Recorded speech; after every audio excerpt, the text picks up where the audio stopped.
Hello and welcome to another match preview on Football Talk Podcast. My name is Ozzy and I'm your host for today's show.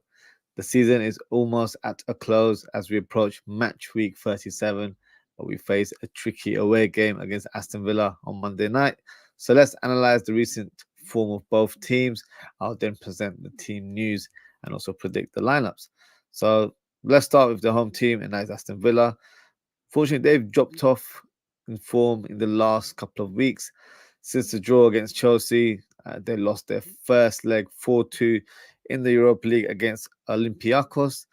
Then they lost last weekend to a surprise result, in my opinion, to Brighton at the IMEX Stadium. And literally moments ago, they lost 2-0, 6-2 on aggregate against Olympiacos in the second leg. So they're now out of the Europa Conference League. And I'm sure that will have an effect on the squad, who are probably feeling dejected right now. Liverpool haven't been great either, to be honest with you. The last 5 games, we've won twice, but also lost twice and drew against West Ham. So both teams aren't in the best of forms, but I think Liverpool will have the edge as they really upped their levels against Tottenham last weekend, and they're playing with real confidence. So hopefully they can continue their good form into this next fixture and end the season on a high for Jurgen Klopp. So the farewell tour continues. Let's present the team news. In terms of Aston Villa, Emiliano Martinez should be fit to start this game after he missed last week's fixture against Brighton, but made his return earlier this evening. So he should be available against Liverpool. Other than that, no major concerns that I'm aware of. I don't believe there were any injuries in the game earlier tonight, so they should have a fit squad ready for this encounter. For Liverpool, no new injury concerns as of yet, which is great news. That's something we don't always hear during our Premier League campaign. However, I do think Diogo Jota will be a doubt for this fixture, and he's not fully fit.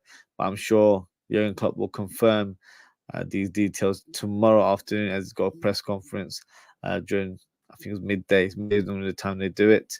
Conor Bradley and Stefan Bajcetic return to the squad, which is good news as they've just recovered from injury, whereas Bajcetic has been playing for the under-21s. So they're expected to be in the squad. Thiago, Matip, and Van Dijk remain in the sidelines. So let's predict the lineups. What I'll do, I'll present a graphic and go through both teams. So let's start with the home team, and then we can take it from there. So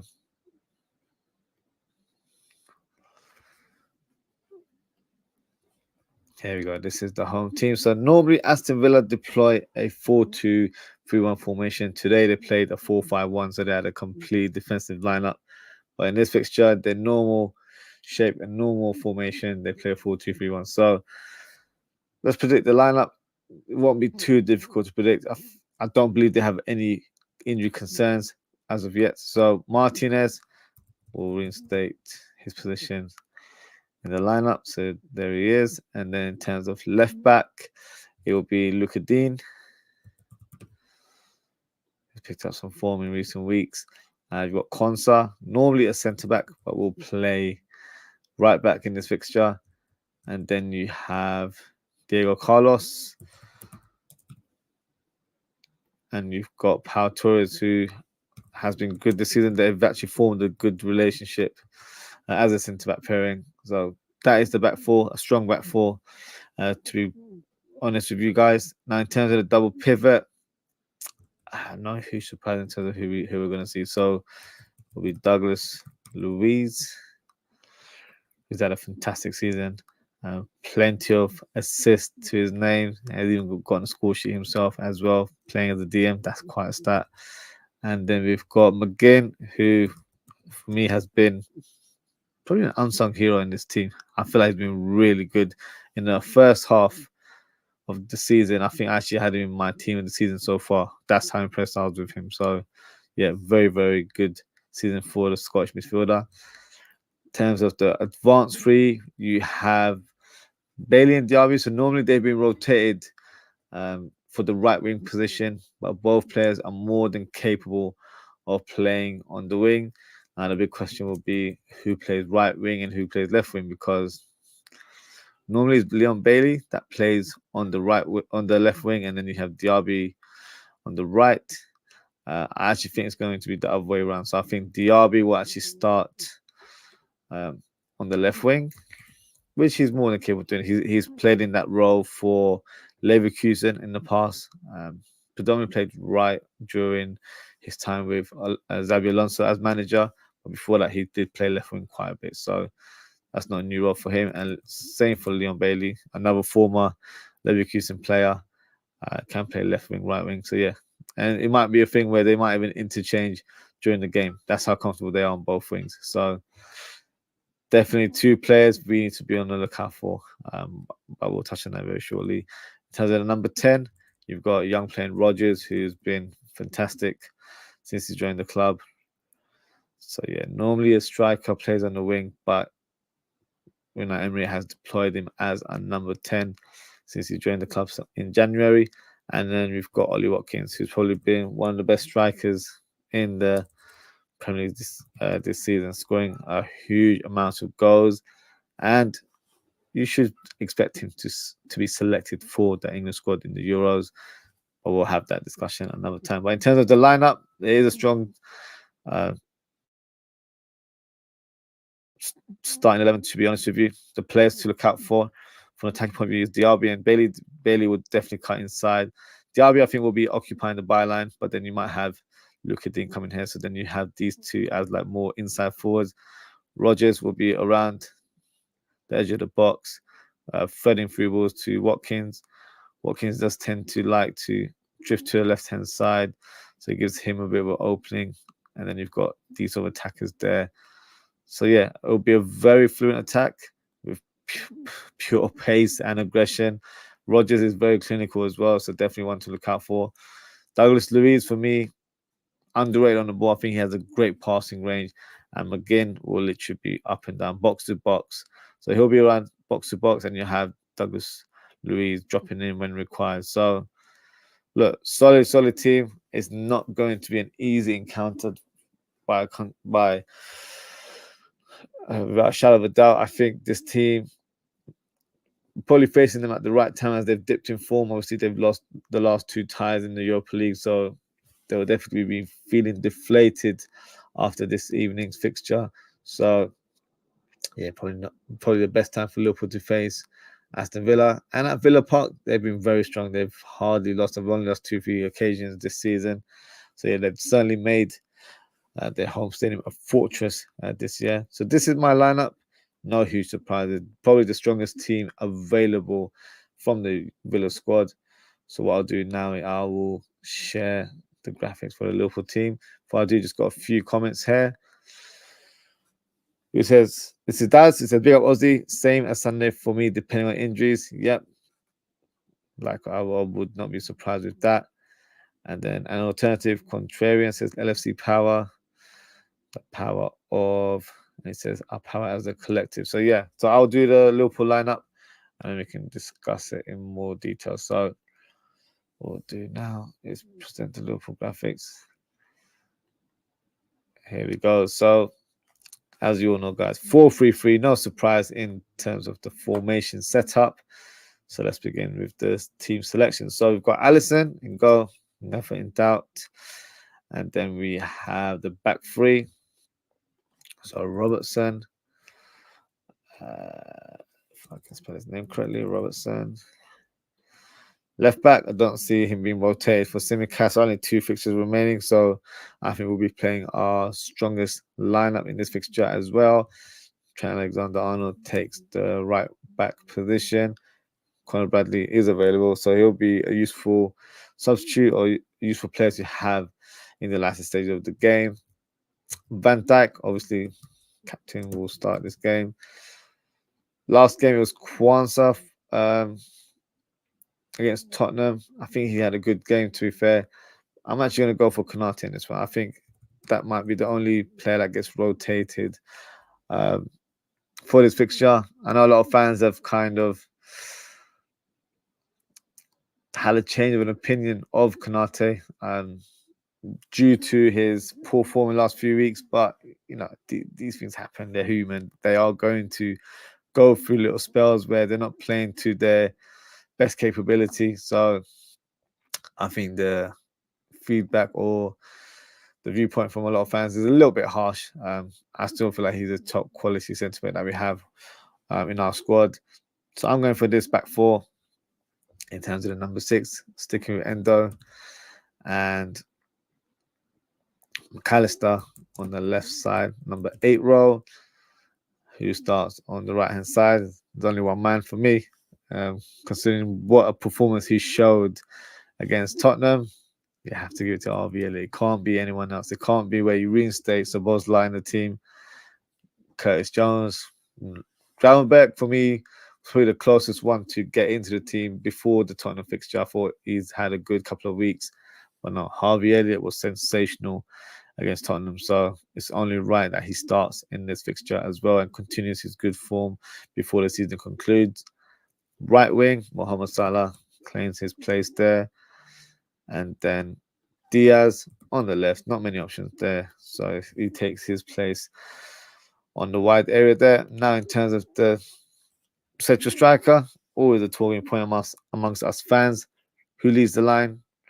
For me, it's still Cody Gakpo. I think Nunes has been in poor form recently. Even when he's come off the bench, I think he's had zero impact. So I don't know if that's a mentality shift where normally whenever Nunes would come on, he's buzzing, he's very aggressive and works his socks off to try and help the team get a result. Last 2-3 weeks hasn't been the case. Obviously, rumors circulating in terms of his social media account where he's removed all Liverpool pictures. Make of it what you will, but there has been links with him to Barcelona. He was with his Uruguayan compatriot over the weekend, Aroha, the centre back for Barcelona. So that sparked a bit of speculation that he may be on the verge or looking to move over to Barcelona, who have shown interest in the player. Remains to be seen. We're still just over a week away until the season concludes. We'll be doing a lot of transfer shows in the coming weeks. We can discuss that in more detail. I do think one of our attackers will leave in the summer, but it remains to be seen who that attacker is. But back to this game, back to this fixture. For this game, I'm starting with Cody Gakpo. Had a fantastic game against Tottenham, scored a header, also provided an assist for Mohamed Salah's header as well. So it's only right that we start this lineup. So pretty much the same lineup as the Tottenham fixture. The only difference is that I brought in Konate in place of Kwanzaa.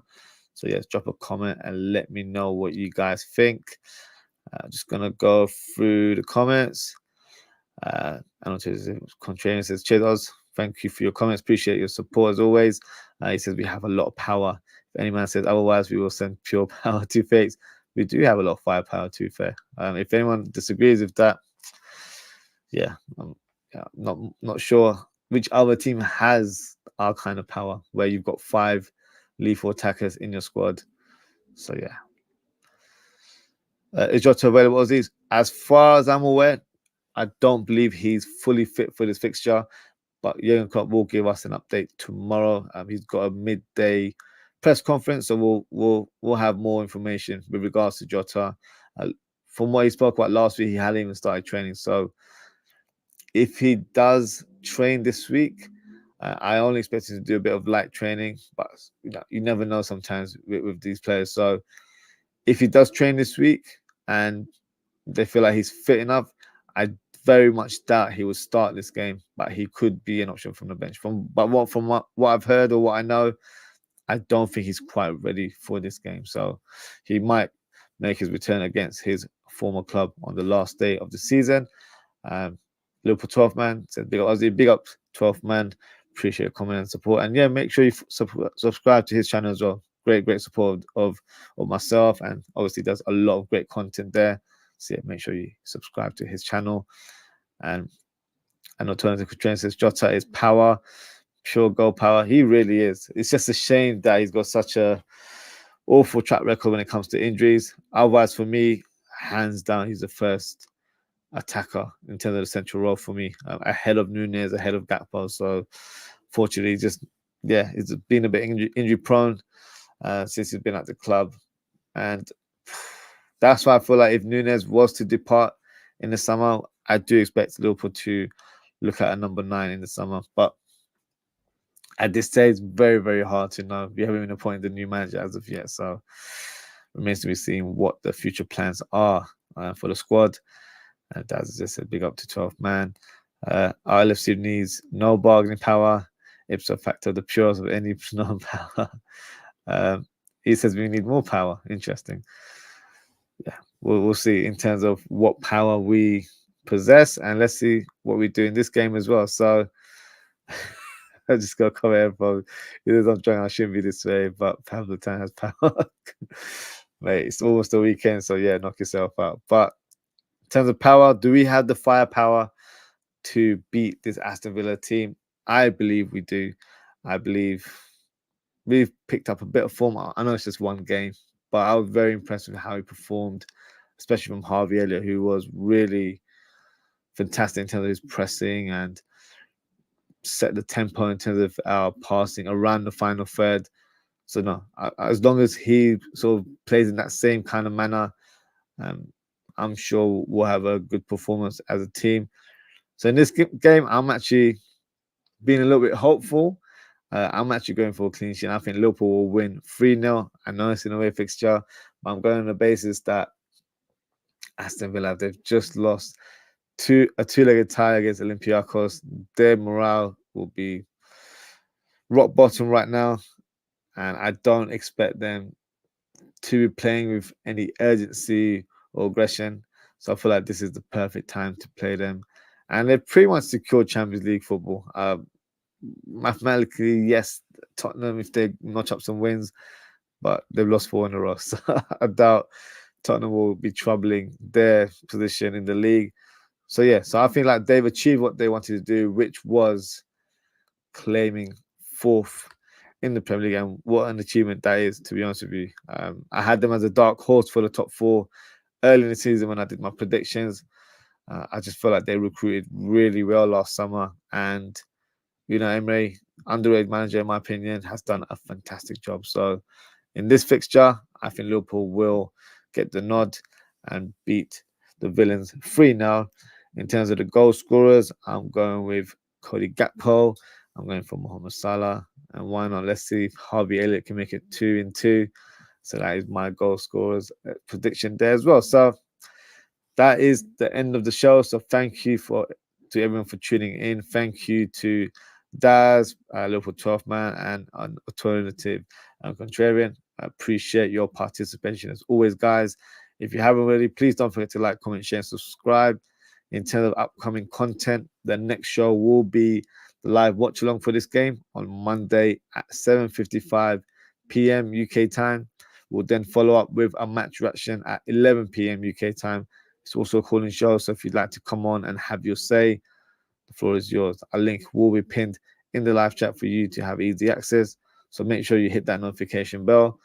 And yeah, thank you for watching again, guys. Have a great evening. Enjoy the weekend, and hopefully I'll speak to you all on Monday. Goodbye.